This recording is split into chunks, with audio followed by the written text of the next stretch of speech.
Alors, salut et soyez les bienvenus à ce cours de modélisation.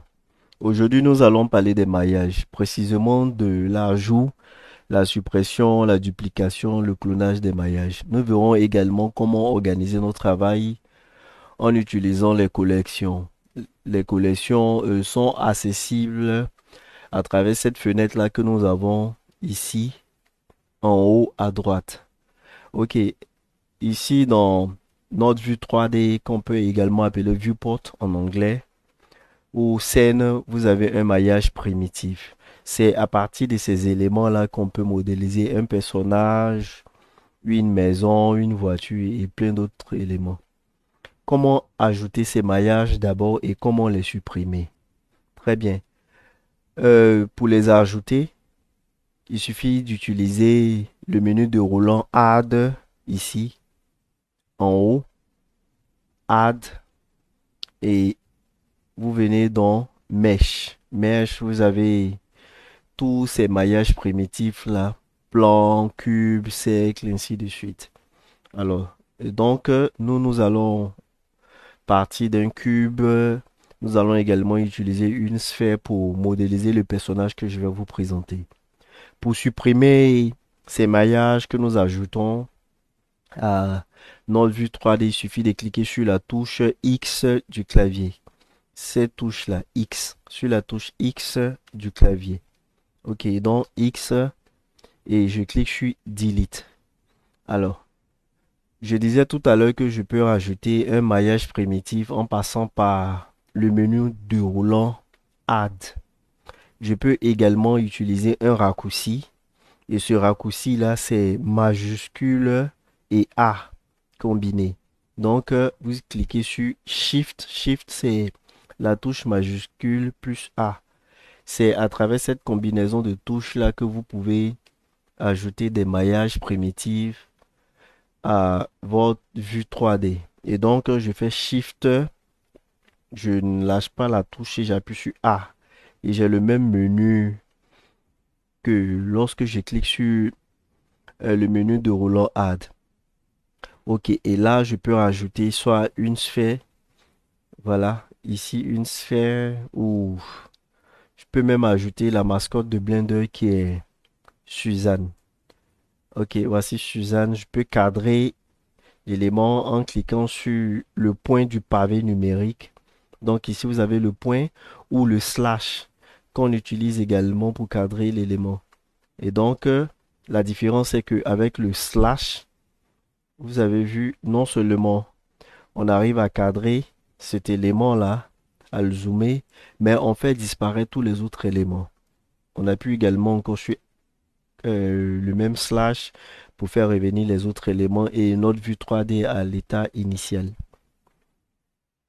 Ok. Alors, je disais également qu'on peut utiliser le point. À la différence du point, on ne fait que cadrer seulement l'élément sélectionné et tous les autres éléments sont conservés. Très bien. Je vais les supprimer. Mais comment les supprimer? J'ai deux éléments.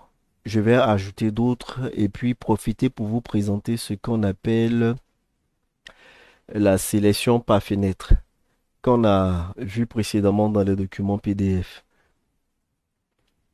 Ok, et donc j'ajoute également Scone là. Voilà, voici les éléments que nous avons. Alors donc, pour sélectionner cet élément-là, c'est le clic gauche de la souris. Clic gauche, mais vous remarquez que quand je vais sélectionner un deuxième, le premier qui était sélectionné auparavant est désélectionné. Donc, pour pouvoir sélectionner ces deux éléments-là, je sélectionne d'abord le premier, j'appuie sur la touche majuscule et ensuite sur le deuxième. C'est ainsi que je peux sélectionner plusieurs éléments. Si je veux sélectionner tous les éléments présents dans ma vue 3D, j'appuie sur la touche A. Sur la touche A. Je présente Alt.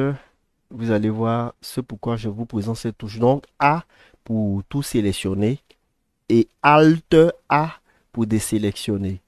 Je reprends A, Alt A. Alors, si je veux seulement sélectionner deux éléments, j'ai cette possibilité-là. Je sélectionne d'abord ce tout premier, j'appuie sur Shift. Mais je peux utiliser la fenêtre de sélection.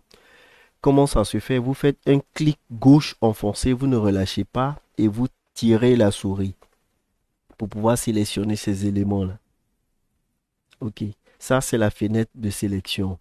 Alors, on peut également faire ce qu'on appelle le cercle de sélection. Et donc, cette fois-ci, vous cliquez sur la touche C et vous faites un clic gauche enfoncé pour sélectionner les éléments. Pour faire disparaître ce cercle-là que vous voyez ici à l'écran, vous appuyez également sur C ou sur le clic droit de la souris. Et donc, C pour le faire apparaître, autant pour moi, et le clic droit pour le faire disparaître. Il y a également ce qu'on appelle la sélection au lasso. Cette fois-ci, vous faites un clic sur le contrôle, sur la touche contrôle. Donc, vous appuyez sur la touche contrôle du clavier et vous faites le clic droit, pas le clic gauche. Clic droit. Et là, vous pouvez faire des dessins. Voilà. Voici ce qu'on appelle la sélection au lasso. Et un Alt A pour les désélectionner. OK. Alors donc, je supprime ces éléments-là. Je vais maintenant vous montrer comment ajouter une image de référence qu'on appelle également une image gabarit. Parce que la modélisation se fera à partir de cette image de référence. Somme toute, ce que nous avons, c'est d'abord d'ajouter une image de gabarit et de modéliser notre élément en détourant la photo de l'objet qu'on veut modéliser. Vous allez voir de quoi je suis en train de parler tout à l'heure. Mais pour pouvoir ajouter une image de référence, je vous prie de passer en vue de face. Alors, nous allons utiliser ces touches-là, la touche 1 du pavé numérique pour passer en vue de face, vue de droite. Si vous voulez passer en vue de derrière, vous appuyez sur la touche CTRL, vous ne lâchez pas et vous appuyez également sur la touche 1. C'est pareil ici. 3 vue de droite, CTRL 3 vue de gauche, 7 vue de dessus, CTRL 7 vue de dessous. Ça va? Et 5 permet de changer la vue. Ici, par exemple, là, nous avons un affichage, une vue en perspective ou un affichage en perspective. Et on peut passer en affichage orthogonal en cliquant également sur cette icône-là. Et le même résultat peut s'obtenir avec la touche 5 du pavé numérique. 5 vues en perspective, 5 également vue orthogonale. OK. Alors, donc, je passe en vue de face en appuyant sur 1. Pourquoi? Remarquez, si j'ai également cette vue-là qui est légèrement inclinée, pour ajouter l'image de référence, je viens sur Add et cette fois-ci, Image. Je zoome légèrement. Image et référence. Donc, Add, Image, référence. Je vais aller dans le répertoire où j'ai sauvegardé mon image. Moi, je l'ai laissé sur le bureau. Dans le dossier Blender, nous allons utiliser cette image-là que voici. OK. Et non, vous avez vu, j'ai ajouté l'image. Quand je serai en train de faire la rotation ou je vais passer en vue de face, vous remarquez que c'est incliné. Voici pourquoi pour pouvoir ajouter une image, il est important de se mettre en vue de face. Et pour passer en vue de face, appuyez sur la touche 1 du clavier. Vous avez également la possibilité d'utiliser les menus de roulant ici. Viewpoint et puis voilà, vous voyez front 1, back, contrôle 1, ainsi de suite. Ou right 3, right qui est droite. Donc, vue de droite, vue de gauche, ainsi de suite. Alors, donc j'efface cet élément. Pour le supprimer, c'est également sur X. C'est en fait le même procédé pour supprimer les maillages. Donc, je sélectionne cet élément-là. Je peux passer ici dans l'outliner pour le sélectionner. Là, j'ai sélectionné la caméra. Donc, je sélectionne l'élément et j'appuie sur X et je le supprime. Ou là, ici, un clic droit cette fois-ci et delete. Ok, je suis en vue de face. Je vais faire majuscule A ou Shift A. Sur des ordinateurs, il est écrit Shift. Shift A. Je viens ici dans la partie référence et je choisis l'image. Alors, chez certaines personnes, par défaut, vous pouvez avoir cette vue-là. La vue qui est organisée sous forme de liste. Nous avons ici des listes. Et par défaut, je crois que c'est comme ça se présente. Pour afficher les miniatures, vous venez là, sur cette icône-là. Et là, vous pouvez choisir votre élément facilement. Et cliquez sur Load référence plus que mon interface en anglais. Ok, donc vous remarquez maintenant, ici, on a l'image qui est bien chargée. J'aimerais faire également une toute petite remarque sur l'image. Vous avez vu que l'orientation ne va pas vraiment nous aider parce que c'est euh, ce qu'on appelle en effet la perspective oblique. Ici, nous avons deux points de fuite. Alors, vous remarquez qu'il est légèrement orienté vers, je dirais, la droite. Voilà. Et parce que pour une modélisation, on a besoin de ceci. Je vais vous présenter cette image-là. Image, référence, voilà, comme ce V-là.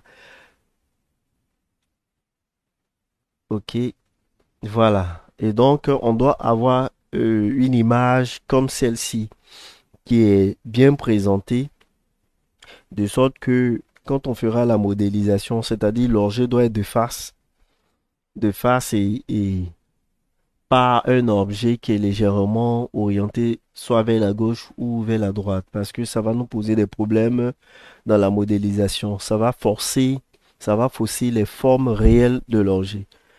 Alors aujourd'hui, nous n'allons pas modéliser un verre. C'est un personnage comme celui-ci. Je précise également que nous serons en mode objet. En réalité, quand on modélise, nous passons le plus souvent en mode édition. Mais nous sommes en train d'apprendre à modéliser. Et donc, cette fois-ci, qu'est-ce que nous allons faire? C'est de réduire les maillages, de les réunir. Réunir tous ces maillages primitifs pour former un personnage. Je vous avertis que, en réalité, quand vous serez en train de modéliser, vous serez obligé de passer en mode édition. Le mode édition, c'est ce que nous avons ici. Pour avoir le mode édition, je vais ajouter un maillage. Voilà. Et là, quand je sélectionne, je peux passer en mode édition. C'est le mode qui permet d'afficher les vertex ou les faces et les arêtes. Mais pour ce tout premier TD, ce premier exercice-là, nous allons rester uniquement en mode objet. Pourquoi? Parce que nous allons voir comment utiliser ces outils que nous avons ici. L'outil de déplacement, l'outil de rotation et l'outil de redimensionnement. Ça va? Ok. Alors, donc, j'ajoute mon maillage à la scène. J'ajoute un cube. Ce que je veux avoir d'abord, c'est le tronc du personnage. Je déplace l'image ici à gauche ou je peux même mettre cette image à droite, peu importe. Voilà. Et là, maintenant, je vais obtenir le maillage. Mais je vous présente le cube. Vous voyez qu'il est différent de ce que nous avons sur cette image-là. Et donc, qu'est-ce que nous allons faire? D'abord, vous avez vu, pour pouvoir déplacer ce cube-là, je clique sur les widgets. On a le widget ici qui est orienté sur l'axe des X, sur l'axe des Z et le V qui est sur l'axe des Y. J'appuie 1 pour revenir en vue de face. Ok, pour obtenir cet élément-là, vous comprenez que nous allons le redimensionner. Donc, nous allons utiliser cet outil-là. Cette fois-ci, quand je vais cliquer sur cet élément qui symbolise l'axe des X, vous allez voir que je ne vais pas déplacer l'objet, mais le réduire sur l'axe des X. Voilà. Et donc, je suis en train de le redimensionner sur l'axe des X.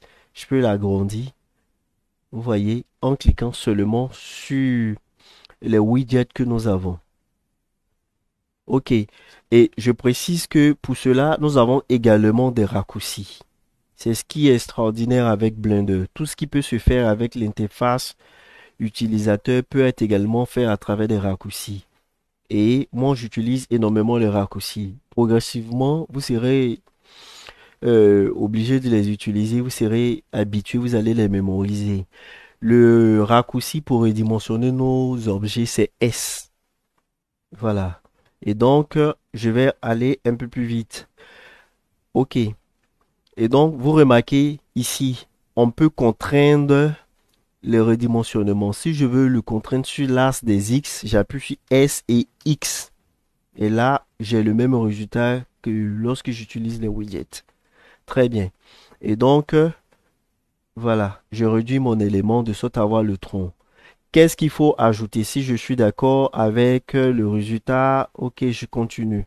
Je passe en vue de face. Donc, vous remarquez que lorsque nous sommes en train de modéliser, nous passons soit en vue de face, soit en vue de droite ou de gauche ou en vue de dessus ou même en vue de dessous pour voir comment se présente notre élément. Souvent, nous voyons si il est bien centré, c'est-à-dire qu'il est au centre de la scène. On peut même le placer ici un peu en avant pour le modéliser, peu importe. Mais moi, je préfère le placer là, au centre de la scène. Ok. Après, maintenant, ce tronc-là, je vais rajouter d'autres éléments. Vous remarquez que je peux obtenir cet élément-là à travers un autre maillage primitif qui est le cylindre. D'emblée, voici comment il se présente. Je vais également le redimensionner. Vous êtes libre d'utiliser les widgets, mais il est beaucoup plus important d'utiliser les raccourcis. Donc S pour le redimensionner. Et puis là, l'outil pour le déplacer, c'est celui-ci. Mais il y a également un raccourci, c'est G. G qui est grab en anglais. G pour le déplacer. On peut contraindre le déplacement. Donc G, X sur l'axe des X. G, Z sur l'axe des Z, ainsi de suite. Donc vous avez compris. Alors, je place mon élément là. Je passe en vue de côté pour voir si le cou, c'est-à-dire ce cylindre là que nous allons utiliser pour représenter le cou, est bien placé. Il est beaucoup plus épais, vous le remarquez ici sur l'image. Donc, je vais le redimensionner en appuyant sur X et en bougeant la souris. OK. Et là, je place mon élément. Je vais encore le redimensionner. Je peux contraindre le redimensionnement sur la Z. Donc, SZ. Voilà. Je le redimensionne. S tout court pour le redimensionner globalement. Cette fois-ci, le redimensionnement n'est pas contraint sur un axe. Ok, je vois qu'il est un peu plus large, donc je fais S encore pour l'agrandir. Voilà. Et puis maintenant, je vais rajouter une sphère pour représenter la tête.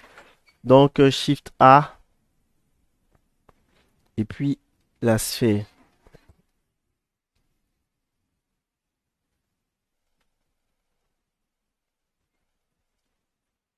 Ok, ici, là, maintenant, je vais redimensionner la sphère. Là. Ok, et puis le déplacer. Donc, c'est comme ça se fait la modélisation. Vous avez déjà compris. En vue de face pour voir si c'est bien aligné. Ok, alors, ainsi de suite. Et puis là, maintenant, je vais faire le pied. Je vais également utiliser le cylindre. Donc, j'ai un cylindre qui est là. Pourquoi passer encore par le menu de roulant ou le raccourci pour ajouter un cylindre? Je peux utiliser ce cylindre-là. Et c'est là maintenant que nous allons parler de duplication. Donc, je vais dupliquer cet élément-là que voici. Pour dupliquer cet élément, vous voyez, on a ici un cylindre. J'ai le raccourci, mais je peux également passer par les menus objet. Et puis, vous allez voir dupliquer. Duplicate object pour le dupliquer. Moi, je vais vous montrer ce raccourci qui est Shift D. Voilà. Et si je déplace la souris, vous remarquez que cet élément-là, il est déplacé. Et j'ai fait un clic gauche pour le valider. Et donc vous voyez que j'ai un deuxième cylindre qui apparaît. Je peux également le dupliquer en faisant Alt D. Mais cette fois-ci, il ne s'agira plus d'une duplication, mais d'un clonage. Je vais vous montrer tout à l'heure la différence pour finir entre clonage et duplication. Donc j'ai un élément que j'ajoute ici à ma scène. OK. Et donc je le déplace jusque là. Voilà. Alors, donc, je vais le réduire, donc le redimensionner pour qu'il soit beaucoup plus petit. Donc, S pour le redimensionner. S et Z pour faire un scale sur l'axe des Z. OK. Et si je suis satisfait, je fais un clic gauche pour valider. Très bien. Et donc, il est descendu. Je crois celui-là est encore plus mince. Donc, X, voilà. Et S, Z pour l'agrandir. Alors, remarquez, voici l'élément en question. Bon, je vais le dupliquer en faisant Shift D et puis vous montrer. S pour l'agrandir. Un clic gauche pour valider. Ça va? S pour l'agrandir. Clic droit si je ne suis pas d'accord. Si je ne veux pas valider, je fais un clic droit, ça me ramène à l'état initial. Ça va, c'est pareil. Pour l'agrandir, tout à l'heure sur l'as des Z, j'ai fait SZ. Et je tire la souris. Essayez de bouger la souris, vous allez voir ce que ça va vous donner. Alors, et donc quand j'éloigne la souris, ça va, vous voyez que je le réduis. Quand je ramène la souris vers moi, je l'agrandis. Chez vous, ça peut être le contraire des mouvements que je suis en train d'effectuer. Donc X et je le supprime. Alors, donc, je vais ajouter une sphère. Je peux utiliser cette sphère-là. Donc, Shift D pour dupliquer. Je bouge ma souris. Je déplace là et un clic gauche pour le valider. Je passe en vue de droite ou vue de côté, peu importe.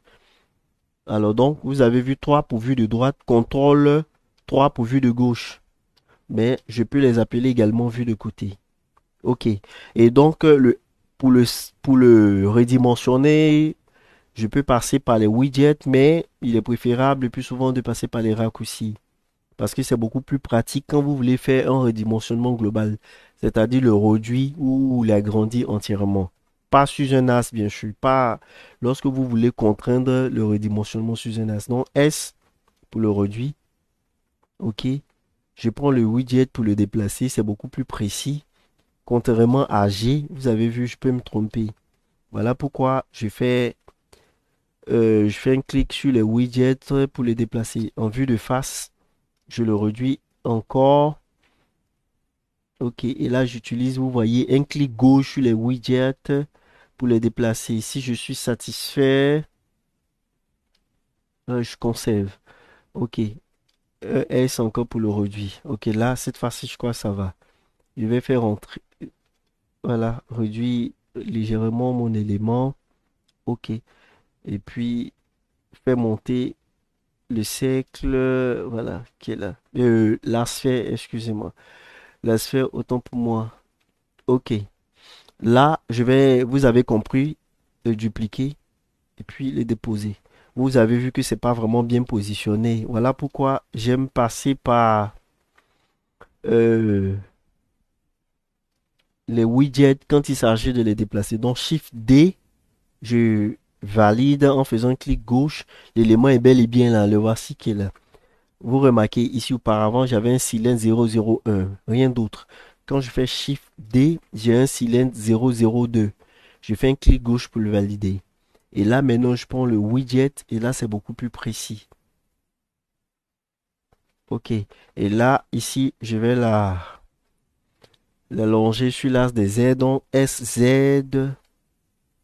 OK. Donc, vous avez compris le principe. Ensuite, il s'agit d'obtenir cette partie du pied là. Je vais utiliser euh, un cube. Je peux utiliser celui qui est là. Donc, je vais faire un Shift D ou Alt D pour l'obtenir. OK. Et là, une fois je l'ai, je le fais descendre. Vous remarquez maintenant, je peux faire des scales sur l'axe des Z, des Y pour obtenir celui-là. Mais je vais vous montrer quelque chose. Parce que je veux vous montrer les techniques de rotation. Alors donc, pour euh, faire tourner ce cube là que j'ai sur l'axe des X ou des Z, je peux utiliser le widget qui est là, c'est-à-dire cet outil là.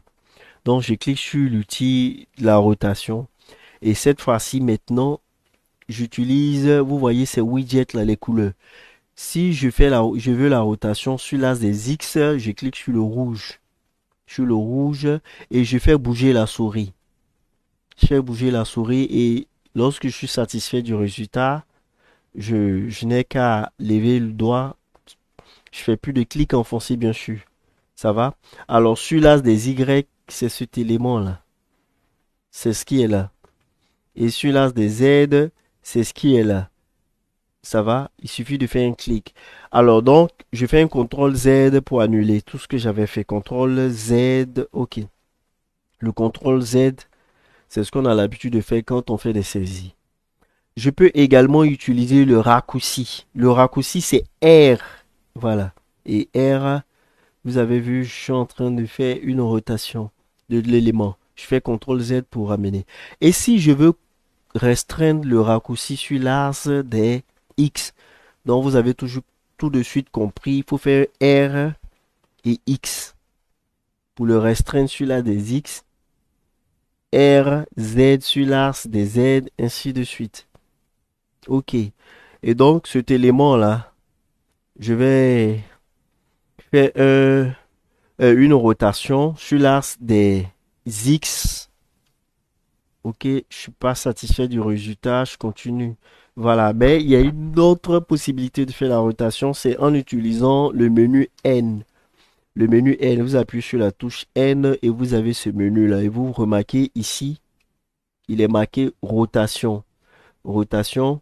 Donc, vous remarquez là, si je viens ici et que je mets 45 degrés, voici comment ça se présente. J'ai fait une rotation sur 45 degrés. Regardez, je peux utiliser seulement le clic gauche de la souris. Je fais un clic ici. J'ai une double flèche d'abord parce que je vais faire ma rotation sur l'axe des X. Et quand je vais à gauche, vous avez vu qu'il réduit. Quand je viens à droite, il réduit. Mais vous ne remarquez pas réellement parce que voilà. Je vais recommencer cette fois-ci. Voilà. Sur l'axe des Y, sur l'axe des X, vous voyez, quand je vais à gauche ou à droite, ou sur l'axe des Z. Donc, vous n'avez qu'à aller soit à gauche en maintenant le clic gauche enfoncé, soit à droite pour obtenir ces résultats-là.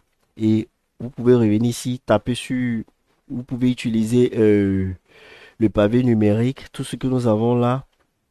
Et donc ici, je clique et je mets 0 pour le ramener à la position initiale. 0, 0. OK. Voilà ce que j'ai. Donc 0 sur l'axe des X, 0 sur l'axe des Z et 0 sur l'axe des Y. Alors donc, je reprends. Je peux passer par là, comme je le disais. Vous avez vu là. Et donc, je vais mettre 90. Très bien. Et j'ai 80, une rotation sur l'axe des X. Une rotation à 90 degrés. Maintenant, bon non, je fais disparaître. Qu'est-ce que je vais faire? C'est de le réduire et obtenir ce résultat-là. Donc, je clique S pour faire un scale. C'est vrai que j'ai sélectionné cet outil-là. Les widgets sont bel et bien présents, mais je peux utiliser le raccourci de redimensionnement. S pour faire le scale. Je le déplace en faisant G. C'est le raccourci que je vais montrer. S pour faire un scale. Je veux restreindre le scale sur l'axe des Z pour l'aplatir. Donc, je fais S et Z. Voilà. Et j'ai ce résultat-là. Je vais le réduire sur l'axe des X, SX. Voilà ce que j'ai. SZ. Voilà ce que j'ai. Et donc, je passe en vue de droite pour réduire mon élément. Donc, je vais continuer à le réduire cette fois-ci sur l'axe des Y, donc X, Y. OK. Et donc, j'ai ce résultat-là. Mais remarquez, si je sélectionne la sphère et que je déplace cette sphère-là, c'est seulement la sphère qui sera déplacée. Et donc, qu'est-ce que je veux faire? Je veux déplacer tous ces éléments-là. Pour cela, je vais les joindre. En fait, tout le pied. Et donc, je vais joindre cet élément de sorte que quand je vais le sélectionner, c'est tout le pied qui sera déplacé. Donc, qu'est-ce que je vais faire?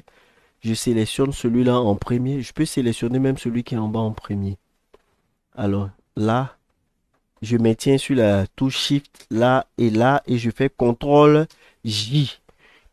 Je fais CTRL Z pour bien vous montrer ces éléments-là. J'ai sélectionné ce cylindre, celui-ci, la sphère et j'ai sélectionné également cet élément-là, le cube et je fais CTRL J pour les joindre. Et vous voyez, ça forme un seul élément que je peux bien entendu appeler pied. Donc, je peux les renommer. Ça va? Alors, OK. Et donc, voici ce que j'ai. Ensuite, pour obtenir ce chapeau-là, je vais maintenant ajouter un cône. Shift A, cône. Je déplace le cône là et sur la tête. Je peux le réduire, bien entendu. S pour le redimensionner. Je passe en vue de droite pour voir si c'est bien placé. OK. Et on remarque sur notre dessin qu'il est légèrement incliné vers l'arrière. Et donc, je vais faire une rotation sur l'axe des X. Voilà. Vous remarquez, parce que si vous faites sur l'axe des Y, voici ce que ça donne. Vous remarquez, voilà. Et donc, CTRL Z, cette fois-ci sur l'axe des X. OK. Et donc, j'ai ce premier résultat là. Alors, vous voyez, on a un premier pied. Vous n'avez plus besoin de reprendre tout ce que j'ai fait pour avoir le deuxième pied. Vous l'avez deviné, nous allons faire Shift D ou Alt D pour obtenir un pied. Je déplace la souris, je valide. Ici, on remarque qu'il est légèrement orienté vers la droite. Donc, je sélectionne le pied et puis je peux faire une rotation sur l'axe des Z. Donc, R, Z, ça c'est quand j'utilise les raccourcis. R, Z, voilà, je bouge la souris. Vous n'avez qu'à sélectionner l'élément, à cliquer R. Et comme je veux faire une rotation sur l'axe des Z, j'appuie Z et puis vous bougez la souris. Et lorsque vous êtes satisfait avec le résultat, vous faites un contrôle, vous faites un clic gauche pour valider. OK. Je vais rajouter une petite couleur, même si nous n'avons pas encore vu les couleurs. Je sélectionne l'élément, je viens dans la fenêtre des propriétés, je clique sur cet élément-là, couleur. Alors, new, je vais choisir l'orange, ça ne se voit pas. Et pour afficher les couleurs, ici, je clique sur matériaux. OK, alors donc, moi, je vais m'arrêter là. Alors, c'est à vous maintenant de continuer parce que ça devient un peu plus long. J'avais parlé d'une trentaine de minutes. Je vous ai montré comment ajouter tous ces éléments-là. Vous suivez le même procédé pour ajouter les bombes supérieures et puis pour ajouter tous les autres éléments à la scène. Ok, et donc voici comment on peut modéliser. Je vais m'arrêter là. Vous pouvez continuer cet exercice-là. Ok. Et pour terminer véritablement, je vais parler des collections. Des collections. Vous voyez que ici, nous avons tous les éléments dans notre scène. La lampe, la caméra et tous ces éléments-là, ici, regroupés sous une seule collection. Qu'est-ce que je peux faire? Je sélectionne la collection principale. Je peux appuyer maintenant sur la touche C pour créer une deuxième collection. C'est le raccourci. Ou un clic droit et New Collection, donc pour avoir une autre collection. Et je fais un double clic là pour renommer. Double clic pour renommer. Donc là, je peux les appeler Scene Data. Libre à moi. Vous pouvez donner un nom en français. Scene Data. Là, ici, je vais laisser la caméra et la lampe. Maintenant, celle-ci, je vais l'appeler Ref pour dire référence. Donc, comment je peux faire? Je peux venir tirer l'image de référence. Je fais un clic gauche enfoncé et je viens la déposer là. Ou je sélectionne l'image de référence dans ma scène ici et j'appuie sur la touche M. Et M, je viens cliquer sur Ref pour dire que je vais ajouter cette image là ici dans la collection référence. Je peux maintenant rabattre. Vous voyez, et si je viens cliquer sur l'œil ici, remarquez, je fais disparaître l'élément qui est là. Donc, je viens masquer l'image de référence. C'est beaucoup plus pratique. Alors, donc, vous remarquez maintenant pour les autres éléments, notamment le cône, le cube, le cylindre, le pied que j'avais ici et le deuxième pied. Je peux les sélectionner. Ah, j'ai sélectionné la lampe. Donc, j'appuie sur Shift et je fais un clic gauche sur la lampe. Alors, donc, je vais reprendre cône, cube, cylindre. Et puis, j'appuie sur CTRL pied pour sauter. Parce que quand je fais un Shift, il sélectionne tous les autres éléments. Et là, voilà. Donc, j'ai sélectionné tous ces éléments-là. J'appuie sur M. Je l'envoie dans la collection 2. Et collection 2, je peux l'appeler Body. Pour parler du corps. Voilà, et ça me permet de mieux organiser mon travail. Donc voici comment fonctionne la collection. Ici, je clique sur l'œil, vous avez, voilà. Donc il manque la sphère. Et je vais plus procéder par ce que nous venons de voir. Je vais carrément tirer la sphère. Donc, faire un clic gauche sur la sphère et l'envoyer dans la collection Body. OK. Et vous voyez que quand je viens rabattre la collection, ici, il me montre ce triangle-là. Je vais l'agrandir. Ce qui veut me dire qu'il y a seulement que des maillages dans cette collection. Quand je rabats celle-ci, il me montre qu'il y a une lampe et une caméra. Et quand je rabats celle-ci, ça montre clairement qu'il y a une image. Donc, voici comment utiliser les collections. OK. Et tout à l'heure, je parlais de... Bon, alors, je vais les afficher d'abord. Faire une sélection, donc une sélection par fenêtre et les supprimer. Delete, X, delete. Je termine rapidement par là. J'ajoute un cube. OK. Alors donc, qu'est-ce que je disais? La différence entre duplication et clonage. Vous avez vu, si je fais Shift D, je sélectionne les deux, il me dit que j'ai deux objets. Il me dit également que j'ai 16 vertex. Quand je passe en mode édition, j'ai les vertex. Il me dit que j'ai 16 vertex, 24 arêtes et 12 faces. Ça va? Parce que j'ai fait une duplication. J'ai fait Shift D pour les dupliquer. Donc, il a recopié tous ces éléments-là. Maintenant, je vais supprimer l'élément dupliqué. Cette fois-ci, je vais les cloner en faisant un Alt D. Et je le dépose. Je passe en mode édition. Vous remarquez, en mode édition, il me dit toujours qu'il y a 8 vertex, 12 arêtes et 6 faces. Et pourtant, j'ai une copie de ce cube qui est là. Alors donc ça c'est très pratique quand vous voulez avoir plusieurs éléments dans votre scène en général et ne pas faire travailler le processeur. Vous voyez que ici dans ma scène j'ai deux cubes, je peux avoir trois, quatre, mais il faut savoir en réalité que c'est un seul cube qui est reconnu par l'ordinateur. Par contre, il affiche tous les autres éléments. C'est en fait l'astuce qu'on utilise quand on veut avoir une forêt ou une ville et quand on a des éléments semblables. Vous avez cinq ou six arbres, ça va, si c'est les mêmes arbres, vous n'avez qu'à faire un clonage et de ce fait-là, votre scène est optimisée et quand vous procédez au rendu ici, le calcul de rendu prend moins de temps. OK. Et donc, c'est la différence entre clonage et duplication. Alors, merci pour votre attention. À bientôt pour une autre vidéo.